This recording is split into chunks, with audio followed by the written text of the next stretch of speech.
नमस्कार दोस्तों, मेरा नाम है विजय कुमार। आप देख रहे हैं कॉमिक्स पिटारा चैनल को। तो चलिए दोस्तों, हम लोग कॉमिक्स पढ़ रहे थे हवलदार बहादुर और फुफोड़ा। इसका पहला पार्ट मैंने अपने चैनल पर अपलोड कर दिया है। पहले पार्ट में मैंने इस कॉमिक्स को 21 पेज तक कवर कर लिया था। अब इस पार्ट में इसके आगे कहानी को शुरू करते हैं। ठीक उसी समय दो फड़फड़िए गुफा के मुहाने पर पहुंचे। वे इसी गुफा के भीतर आराम कर रहे हैं। हमें केवल गाइड को अपने साथ ले जाना है, तो मैं अंदर जाकर गाइड को उठा लाता हूँ। ठीक है, मैं उनके याक खोल लेता हूँ, उन्हें भी साथ ले चलेंगे। फंटूस और चू चाचो गहरी नींद में सोए हुए थे। फड़फड़िए ने चू चाचो को बेहोश करके अपने कंधे पर लाद लिया और बाहर की ओर चल पड़ा। ले आए। हाँ, इसे याक पर लाद कर ले चलेंगे। वे तेजी से गुफा से दूर होते चले गए। संयोगवश उन्होंने वही रास्ता चुना जिस पर हवलदार बहादुर गिरे हुए थे। ये ढलान उतरकर हम शॉर्टकट से अपनी मंजिल पर पहुंच जाएंगे। ओए, ये बंदा कौन है? हाँ, हवलदार बहादुर, तुम इसे पहचानते हो? हाँ, टोलटोड़ा ने अपने जादुई गोले पर इसका चित्र दिखाया था। इसे भी उठा कर ले चलो। नहीं, ये वहाँ मिर्च लगा देता है जहाँ कोई देख भी नहीं सकता। ओए, इस समय ये सोया हुआ है, कुछ नहीं करेगा। उठाकर याक पर लाद दे। तुम कहते हो तो उठा लेता हूँ। तभी तभी छिपकली हवलदार की पैंट से बाहर निकली और फड़फड़िए के वस्त्रों में घुस गई। सर अगले ही पल आई। ओए, क्या हुआ? मेरे अंदर कुछ घुस गया है। उफ। ओह, लगता है इसको भी मिर्ची लगा दी। अगले ही पल भाड़ में जाए गाइड, मुझे अपने मिर्च नहीं लगवानी। ओए, मुझे छोड़कर कहाँ जा रहा है? अब हवलदार बहादुर को होश आ गया था। ओए, ये क्या हो रहा है? गुदगुदी। तभी बचाओ, वो फड़फड़िए मुझे पकड़कर ले जा रहे थे। आई, ये सब क्या चक्कर है? उन्होंने चूचा चो के बंधन खोले। तुमने एक बार फिर मुझे बचा लिया मित्र, मगर तू फड़फड़ियों के हाथ कैसे लग गया चूचा? मुझे कुछ पता नहीं जी, मैं तो गुफा में सोया हुआ था। गुफा में? अबे, वहां तो बैठे बैठे भी था। अगले ही पल वे गुफा की ओर लपके। कहीं बैठे बैठे का बैंड ना बजा दिया हो फड़फड़ियों ने। गुफा में पहुंचकर उन्होंने सोए हुए बैठे बैठे को एक लात जड़ दी। उठ वे बैठे बैठे। घुर्र। उई। आपने मुझे लात क्यों मारी गुरुदेव? क्योंकि तू औंधा होकर सोता रहा और फड़फड़िए आकर चोचा चो को उठा ले गए। फड़फड़िए, याहू, बधाई हो गुरुदेव। अबे, इसमें खुश होने की क्या बात है? घुर्र। खुशी की ही तो बात है। फड़फड़ियों के आने का अर्थ हुआ कि हम ठीक रास्ते पर जा रहे हैं। हमारे आसपास ही कहीं उनकी दुनिया है। अबे हाँ, ये तो मैंने सोचा ही नहीं था। इधर राजा फुफोड़ा के दरबार में। आ आ ऊ ऊ ऊ ओ ओ आ। ओए, तुझे तो गाइड को उठाने के लिए भेजा था, लेकिन तू ये कौन सा नृत्य करता हुआ वापस आया है?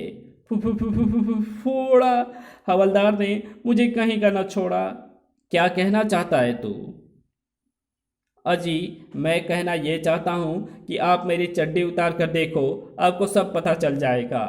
आई, तेरी भी मिर्चें भर दी हैं क्या? मिर्च से भी खतरनाक चीज है जी, बड़ी तेजी से ऊपर नीचे हो रही है। तभी वो जोर से उछला और आई, ये क्या? पिट। तेरी चड्डी में छिपकली घुसी हुई थी बच्चू। ये उसी हवलदार की शरारत है फुफोड़ा, उसे छोड़ना मत। नहीं छोड़ूंगा। इस बार मेरे सैनिक जाएंगे, उन तीनों को रास्ते में ही खत्म कर देंगे। फुफोड़ा ने तुरंत अपने 4 सैनिक रवाना कर दिया। सुबह होते ही हवलदार बहादुर का काफिला आगे चल दिया। ओए चूचा चो, हमें कितनी दूर और चलना होगा? आखिर कहाँ है फड़फड़ियों की दुनिया? ये तो मुझे भी नहीं पता है मित्र। आई, अबे तूने तो कहा था कि वे पहाड़ों के ऊपर रहते हैं। ये तो मैं अब भी कह रहा हूँ, मगर मुझे ये पता नहीं कि उनकी दुनिया में पहुँचने का रास्ता किधर से है। इसने मरवा दिया बैठे बैठे। धैर्य रखो गुरुदेव, यहाँ तक आ गए हैं तो फड़फड़ियों को भी खोज निकालेंगे। तभी चूं चाचू सामने देखकर चिल्ला पड़े, अरे वो देखो, पहाड़ में किसी गुफा का मुहाना है, शायद फड़फड़ियों की दुनिया का रास्ता। मैं अभी जाकर चेक करता हूँ। सावधान रहिएगा गुरुदेव, फड़फड़िए आपका बैंड भी बजा सकते हैं। हवलदार बहादुर ढलान पर चढ़कर मुहाने के निकट पहुंचे। आई, यहाँ तो बिल्कुल अंधेरा है। ओए बैठे बैठे, जरा टॉर्च लेकर आइयो। फंटूस ने हाथ हिलाकर कुछ कहा जो हवलदार बहादुर सुन नहीं सके। ओए, क्या कह रहा है, जरा जोर से बोल। क्या? अबे मुझे कुछ सुनाई नहीं दे रिया। अपने पीछे देखो गुरुदेव। अबे क्या कह रिया है? तभी उई! अगले पल हवलदार बहादुर के कुत्ते फेल हो गए। बाप रे! भालू को आते देख फंटूस और चूं चाचों के साथ याक भी दौड़ पड़े। पी टी भागो! वहां से कुछ ही दूरी पर फुफोड़ा के भेजे हुए 4 सैनिक पड़ाव डाले हुए थे। हमारी दुनिया की ओर जाने के लिए उनको इसी मार्ग से गुजरना है। हम उन्हें यहीं रोककर खत्म कर देंगे। तभी ओए, ये क्या? सुइयों! वे कुछ समझते इससे पहले कि याक ने उन्हें रौंद दिया। धाड़! फिर दूसरा आ गया। उफ! उफ! आई! सैनिकों का बैंड बजता ही जा रहा था। उस स्यों! शेष बची कसर रेस ने वहां पहुंचकर पूरी कर दी। कुछ ही मिनटों में फड़फड़िए सैनिकों का हुलिया बिगड़ गया। भागो! और नग्न सैनिकों ने दरबार में पहुंचकर फुफड़ा को अपना दुखड़ा सुनाया। उसने हम पर भालू छोड़ दिया और याक भी। वो हमारे आदमियों को पराजित करता जा रहा है। अगर उसे ना रोका गया तो वो हम सबका बैंड बजा देगा। टुलटोरा आगे आया। महाराज, मेरी राय ये है कि उसके यहाँ पहुँचने से पहले ही कमिश्नर से फोफो के अपमान का बदला ले लिया जाए। नहीं टुलटोरा, कमिश्नर को सजा देने का समय अभी नहीं आया है। तुम हवलदार बहादुर को पकड़ने की कोई और तरकीब सोचो। मैं अकेला क्या सोच सकता हूँ जी? हम सबको मिलकर सोचना होगा और कुछ समय के लिए अपना नाच गाना बंद करना होगा।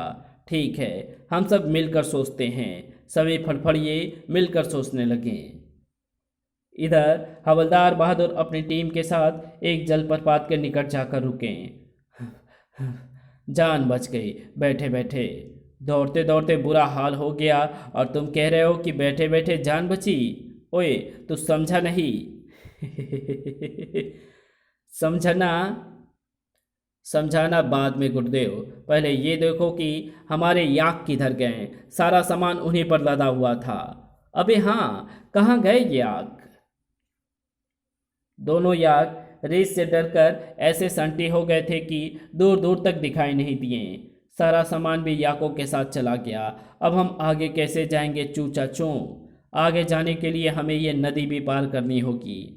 नदी पार करने का सामान मिल गया गुरुदेव। यह अवश्य याक की पीठ पर से गिर गया होगा। ओए, रस्सी से यह झरना कैसे पार करेंगे? ये मैं बताता हूँ। चूचाचो ने दक्ष अंदाज में रस्सी फेंकी। टिक! ओए, इस रस्सी पर से नदी नहीं पार की जा सकती है। तो हमें मरवाना चाहता है क्या? लो जी, हमारा पुल तैयार हो गया है। नहीं मित्र, सबसे पहले मैं तुम्हें नदी पार करके दिखाता हूँ। देखते देखते वो नदी पार कर गया। आई, ये तो पहाड़ी बंदर की तरह रपट कर पार हो गया। अब आप जाइए गुरुदेव।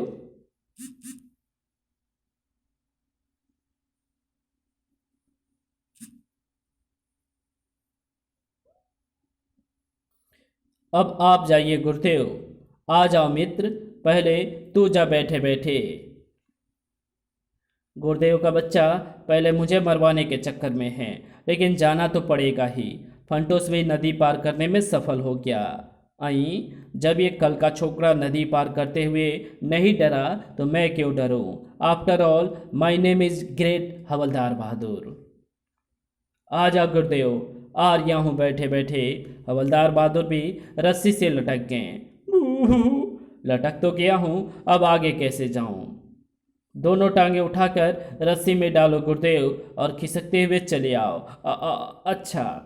हवलदार बहादुर चारों हाथ पैरों की सहायता से आगे बढ़ने लगे। इस समय मैं बिल्कुल जेम्स बॉन्ड जैसा काम कर रहा हूँ। तभी वो रस्सी टूट गई और फिर फंटोस और चू चाचू भौचक्के खड़े रह गए। गुरुदेव! छपाक! मेरे गुरुदेव पानी में गिर गए। जल्दी नीचे चलो, हमें उनकी मदद करनी होगी। वे जलप्रपात के नीचे पहुंचे। कहाँ है गुरुदेव? मुझे लगता है वे डूब गए। तभी ठक! ये किसने मारा? घुर्र! ये पानी के पार से आया है। फंटूस ने पत्थर उठाकर पानी पर फेंका। छपाक! तुरंत ही ठक! पुई! ओह, मुझे लगता है हमारा मित्र पानी के दूसरी ओर है। तुम ऊपर जाकर रस्सी खोल आओ। चू चाचू! रस्सी आ गई तो उन्होंने उसके एक सिरे पर पत्थर बांधकर उसे पानी पर फेंका। अगर गुरुदेव उस ओर हैं तो इस रस्सी को पकड़ लेंगे। अगले ही पल रस्सी तनती चली गई। ओह, गुरुदेव ने रस्सी पकड़ ली है, लेकिन वो खींच क्यों रहे हैं? कहीं हमें तो उस ओर नहीं बुला रहे हैं? ऐसा ही लगता है। मैं रस्सी को इस चट्टान से बांध देता हूँ। रस्सी का तनाव बता रहा था कि दूसरी ओर भी उसे खींचकर बांध दिया गया है। अच्छा चू चू चू, अगर मैं सुरक्षित उधर पहुंच गया तो तुम भी आ जाना। ठीक है। फंटूस ने भगवान का नाम लिया और छपाक! दूसरी ओर। शाबाश बैठे बैठे। ओए गुरुदेव, ये हम कहाँ आ गए? पहले चू चाचू को आने दे, फिर सोचेंगे। इस कहानी को यहीं समाप्त करते हैं। इसके आगे कहानी पढ़ेंगे इसके पार्ट 3 में। तो मिलते हैं इसके तीसरे पार्ट में। तब तक के लिए बाय। अगर आपको ये वीडियो पसंद आई हो तो इस वीडियो को लाइक शेयर कमेंट ज़रूर कर देना। चैनल पर नए तो चैनल को सब्सक्राइब कर और नोटिफिकेशन को ज़रूर सिलेक्ट कर लेना। Thanks for watching my videos.